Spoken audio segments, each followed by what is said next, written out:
ઓમ શાંતિ 30:12ની મુરલી છે. સાર છે મીઠે બચ્ચે, સાર છે મીઠા બાળકો. આત્મા રૂપી બેટરી જ્ઞાન અને યોગથી ભરપૂર કરી સતો પ્રધાન બનવાનું છે. પાણીના સ્નાનથી નહીં, આત્માને જ્ઞાનથી ભરપૂર કરવાનું છે, પાણીના સ્નાનથી નહીં. પ્રશ્ન છે, આ સમયે બધા મનુષ્ય આત્માઓને ભટકવા વાળો કોણ છે? એ ભટકાવે કેમ છે? ઉત્તર છે, બધાને ભટકાવવા વાળો રાવણ છે. કારણ કે તે પોતે પણ ભટકે છે. તેને પોતાનું કોઈ ઘર નથી.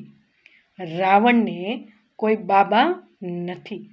હંમેશા બાપ તો પરમધામ રહે છે.